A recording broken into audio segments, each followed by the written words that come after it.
நீங்கள் பார்த்துக் கொண்டிருப்பது உங்கள் விஜய்.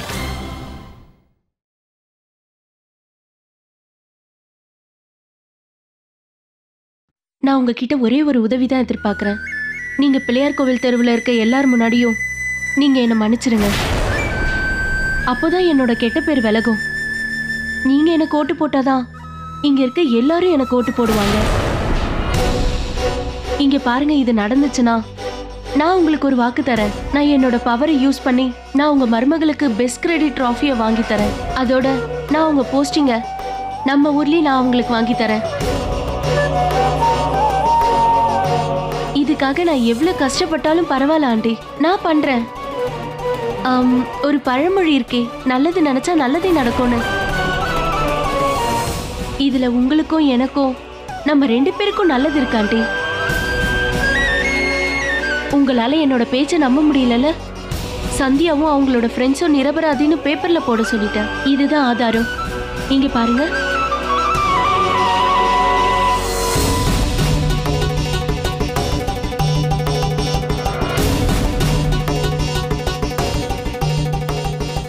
இந்த பேப்பரை காட்டி என்ன நிரூபிக்கணும்னு நினைக்கிறேன்?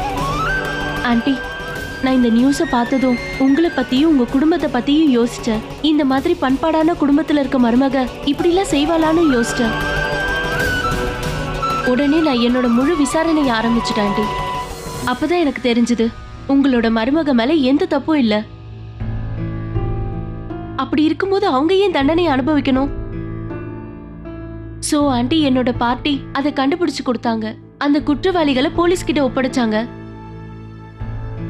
அதுக்கப்புறம் நாங்க உண்மையான தகவலை இந்த பேப்பர்ல போட சொன்னோம். ஆண்டி, எனக்கு நல்லா புரியுது, ஒரு குடும்பத்துக்கு நல்ல மரியாதை இருக்கும்.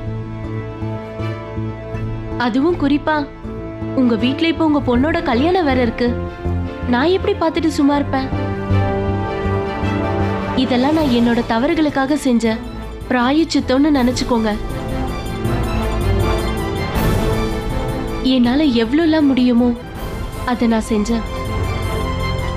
இங்க பாருங்க ஆண்டி, இனிமே எல்லாம் உங்க கையில தான் இருக்கு. நீங்க என்னை எவ்வளவு நம்புறீங்களோ நம்புங்க.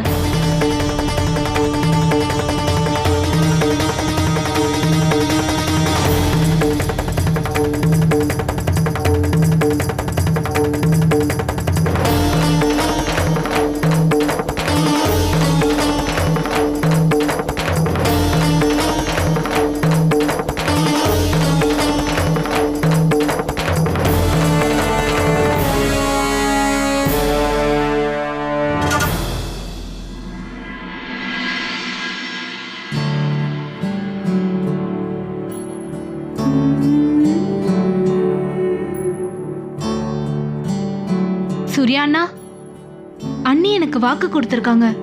என் கல்யாணத்துக்கு கண்டிப்பா வருவேன்னு சொன்னாங்க. கல்யாணத்துக்கு வந்து டான்ஸ் ஆடுவேன்னு சொன்னாங்க. அவங்களே கூட இருந்து வழி அனுப்புறேன்னு சொன்னாங்க. இப்ப என்னடானா?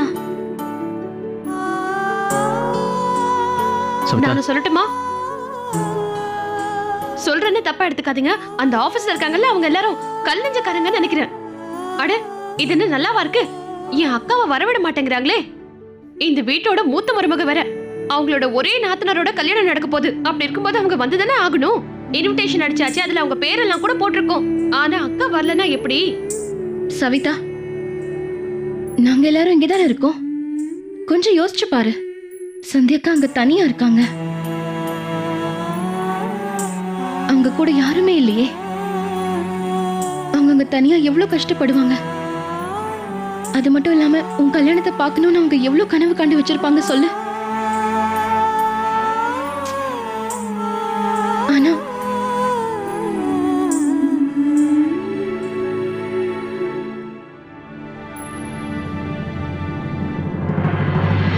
நல்லா டான்ஸ் பண்ணலான்னு என்னமோ ஏற்பாடெல்லாம் பண்ணி வச்சோம். எல்லாமே போச்சு. என்ன பண்றது? என்ன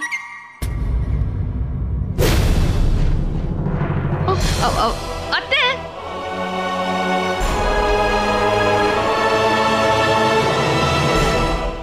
அத்தை இவரு என்ன சொன்னாரு தெரியுமா அத்தை? அந்த ஆபீசர் இருக்காங்கல்ல, அவங்க அக்காவை அனுப்ப மாட்டேன்னு சொல்லிட்டாங்களா அத்தை?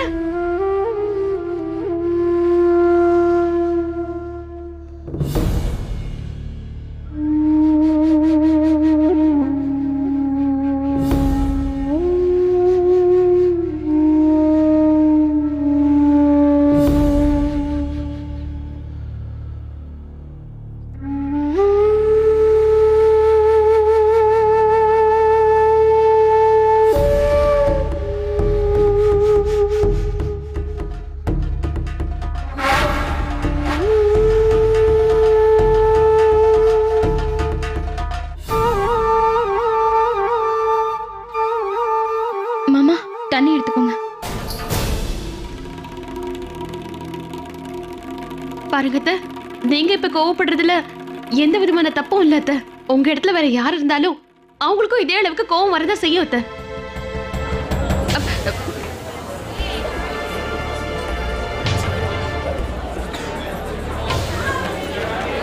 ஐயோ, பூகம்பம் ஏதாவது வந்துருச்சா என்ன? வெளியே என்ன திடீர்னு இவ்வளவு சத்தமா இருக்கு? அம்மா இங்க பாருங்கம்மா, உங்களுக்கு ஒண்ணு தெரியுமா? பிள்ளையார் கோயில் தெருவுல மறுபடியும் தண்ணி லாரி வந்திருக்கு.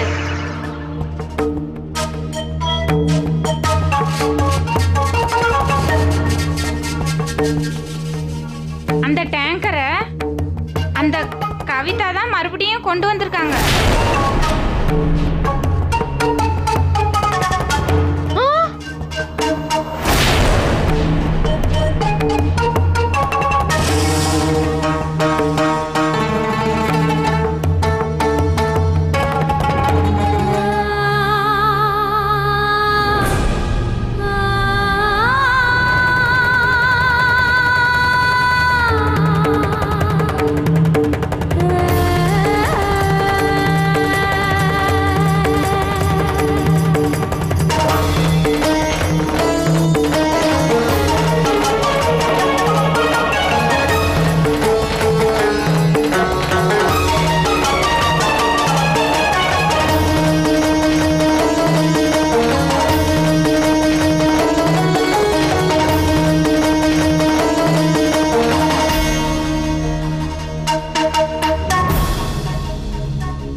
எடுத்துட்டு போறாங்க. அவளோட தலை உடைஞ்சிட்டு போல இருக்கே. என்ன நடக்க போகுதுன்னு ஒண்ணும் புரிய மாட்டேங்குது. அத்தை,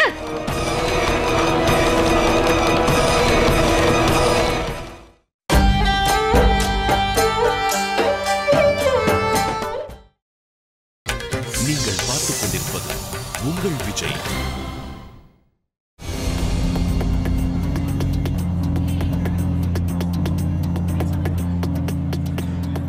கொஞ்சமாவது வெக்கம் இருக்கா பாத்தியா? அவ்வளவு அசிங்க போட்டும் திரும்பி வந்து நிக்கிறா. ஆமா, எப்படி எல்லாம் இருக்காங்க பாத்தியா? உன்னா வந்துடுறா. வெக்கமான எதுவுமே இல்ல. ஆமா ஆமா, இவங்களுக்காக வெக்கமா அது? அவளுக்கு என்ன தைரியம் இருந்தா மறுபடியும் வந்திருப்பாங்க. இங்க பாரு, நீ தேவையில்லாம எதுக்கு தான் இதெல்லாம் பண்ணிட்டு இருக்கேன்னு தெரியல. எதுக்கு இப்ப இங்க டேங்கர் எடுத்துட்டு வந்திருக்க? நீ என்னதான் முயற்சி பண்ணாலும் நாங்க யாரும் உன் தண்ணியை வாங்கிக்க மாட்டோம், புரியுதா?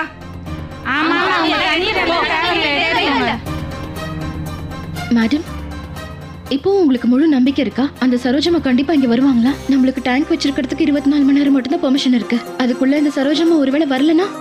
நாங்க சொல்றது உன் காதுல விழல. எங்களுக்கு இந்த தண்ணி ஒண்ணு தேவையில்லை. எடுத்துட்டு முதல்ல போ. என்ன நான் சொல்றது? எல்லாரும் இங்க பாருங்க. இவ இப்படி எல்லாம் சொன்னா கேட்க மாட்டா. வாங்க அடிச்சு விரட்டலாம். எல்லாரும் நில்லுங்க.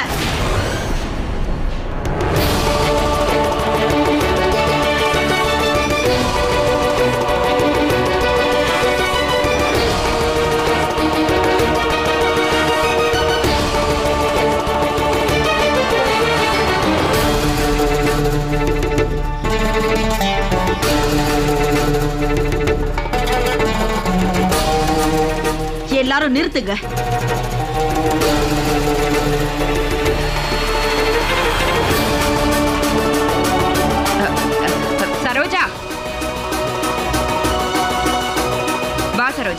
பாத்தியா, இவ மறுபடியும் வந்துட்டா.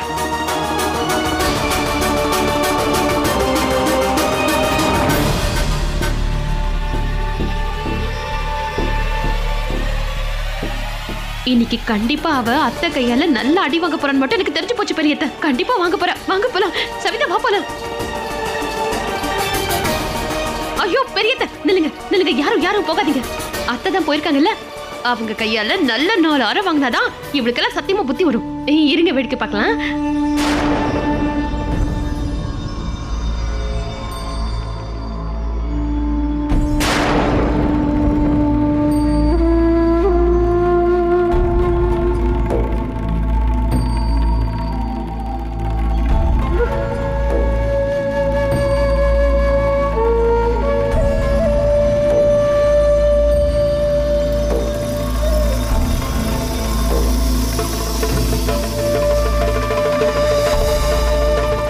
சரோஜா,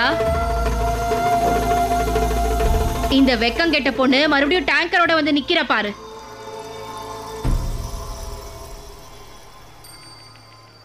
நீ என்ன முயற்சி பண்ணாலும் எங்க முடிவு மாறவே மாறாது. ஆமா,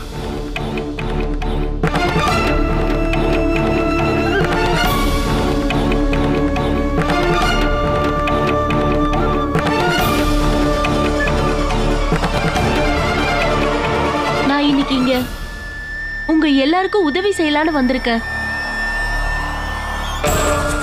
ப்ளீஸ் எனக்கு ஒரு வாய்ப்பு கொடுங்க. வாய்ப்பா? என்ன சொல்ற பெரியத்த? நான் உங்களை யாரையும் ஏமாத்தவே மாட்டேன்.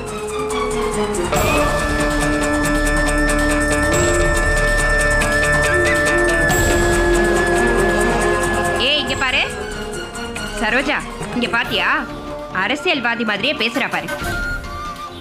நாங்கெல்லாம் எவ்வளவு அசிங்கப்படுத்தியும் மறுபடியும் வந்து நின்னுட்டு இருக்கியே. உன்னோட உதவி எங்களுக்கு தேவையில்லைன்னு நாங்க அன்னைக்கே சொல்லிட்டோமே.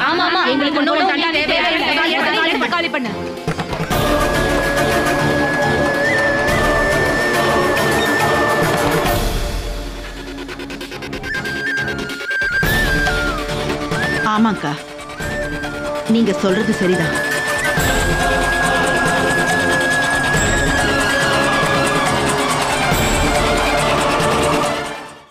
இவங்க ஒரு தலைவி, அதனாலதான் அத்தனை அவமானங்களையும் பொறுத்துக்கிட்டு நமக்கு இங்க உதவி செய்ய வந்திருக்காங்க.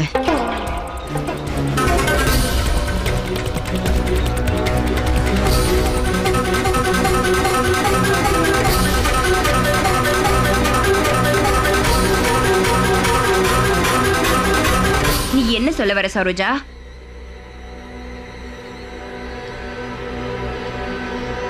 இந்த கவிதா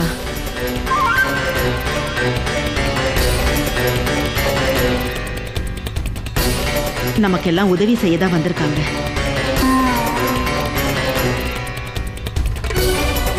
அதான் ஒண்ணு சொல்லுவாங்களே, தேவையான நேரத்துல மக்களுக்கு உதவி செய்யறவங்க தான் உண்மையான அரசியல் தலைவர்னு சொல்லுவாங்கல்ல.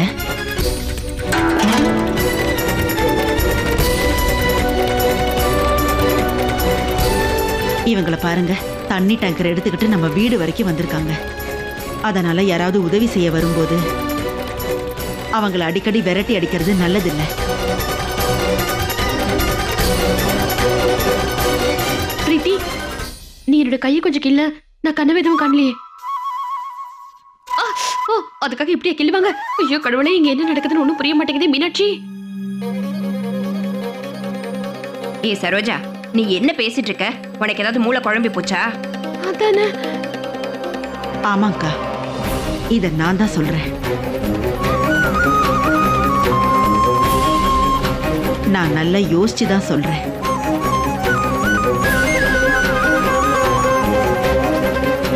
இந்த பொண்ணு நம்ம சூர்யாவை என்ன பண்ணான்னு தெரியும்ல. நிறைஞ்ச மண்டபத்துல இருந்து ஓடி போயிட்டா. ஆனா நீ இவ்வளவு போய் தலைவி ஆக்கணும்னு பாக்குற? இவ ஒரு நல்ல பொண்ணே கிடையாது. அப்புறம் எப்படி இவ நல்ல தலைவி ஆக முடியும்? ஆமா, நீங்க சொல்றது சரிதான்.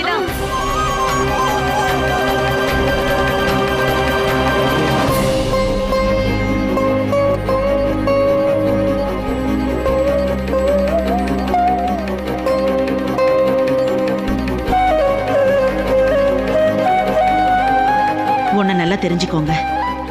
மருந்து போட்டா காலப்போக்குல எல்லா காயங்களும் குணமாயிடும். அதை விட்டுட்டு புண்ணை கீறறதுல எந்த பிரயோஜனமும் இல்லை.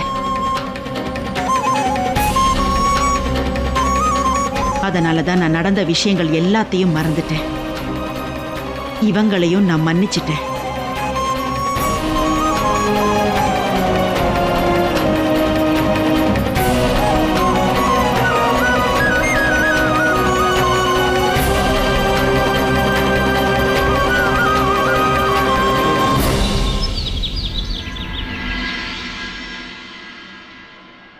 ராதா, ஆபீசர் சுத்தமா லீவு கிடையாதுன்னு மறந்துட்டாங்க. என்னோட எல்லா நம்பிக்கையும் வீணா போயிடுச்சு.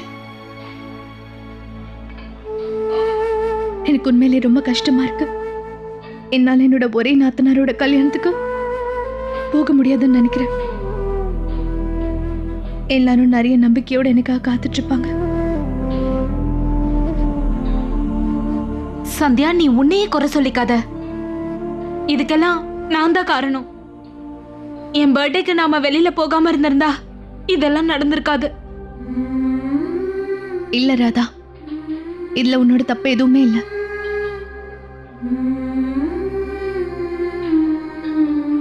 எல்லா கேடட்ஸும் இன்னும் 5 நிமிஷத்துல கிரவுண்ட் நம்பர் 2க்கு வந்து சேரணும். என்ன திடீர்னு கூப்பிடுறாங்க? போய் தான் பார்க்கலாம்.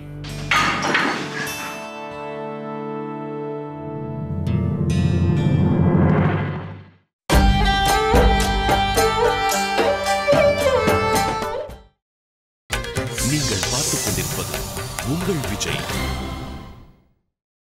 இவ அன்னைக்கு அப்படி செஞ்சதால என் சூர்யாவோட வாழ்க்கைக்கும் அப்புறம் என்னோட குடும்பத்துக்கும் எந்த இழப்பும் ஏற்படல. ஆனா இந்த கவிதாவால தான் எனக்கு சந்தியா மாதிரி ஒரு மருமக கிடைச்சிருக்கா.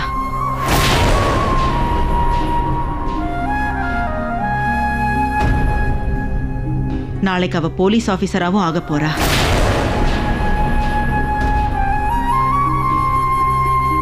இங்க பாருங்கக்கா, இன்னைக்கு என் புள்ள சூர்யா சந்தோஷமா இருக்கா. என் குடும்பமும் சந்தோஷமா இருக்கு. மனசுல வெறுப்ப வளர்க்கறதாலேயோ இல்ல மனசுல கோவப்படுறதாலேயோ என்ன பிரயோஜனம் இருக்கு சொல்லுங்க? அவளும் ஒரு பொண்ணு தானே, தேவையில்லாம நம்ம தொல்லை பண்ணக்கூடாது.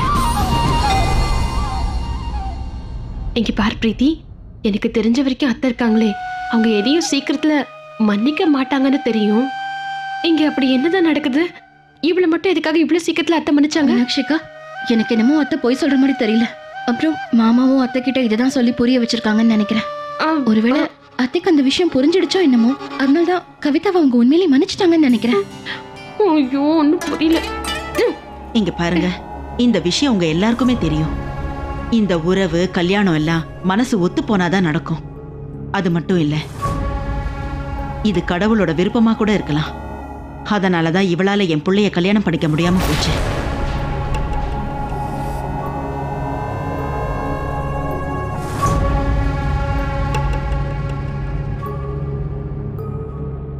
நாம என்ன வேணாலும் நினைக்கலாம், ஆனா கடவுளோட அருள் இருந்தா மட்டும்தான் எதுவுமே நடக்கும். நீங்க எல்லாருமே என் குடும்பம் மாதிரிதான். அதனால உங்க எல்லார்கிட்டயும் நான் கேட்டுக்கிறேன், இந்த பொண்ணை பத்தி உங்க மனசுல இருக்கிற எல்லா எண்ணங்களையும் மனசுல இருந்து வெளியே தூக்கி வீசிருங்க. இவங்களே நம்ம எல்லாருக்கும் உதவி செய்யணும்னு வந்திருக்கிறதால அவங்களோட உதவியை வேணான்னு எட்டி உதைக்கிறது அவ்வளவு நல்லதில்லை.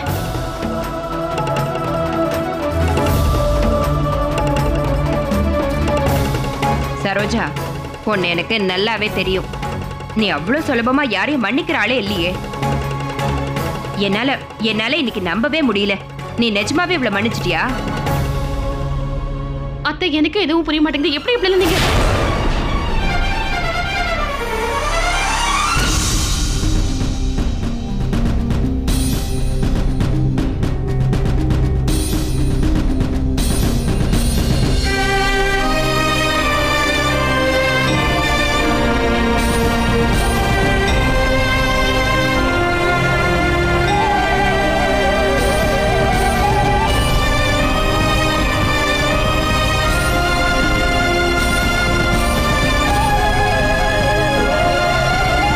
இங்க பாருங்க கவிதா,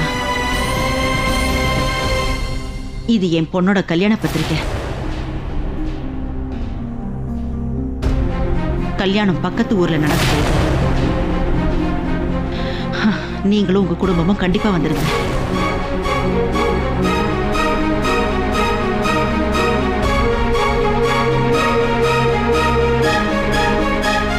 வாங்கிக்கங்க.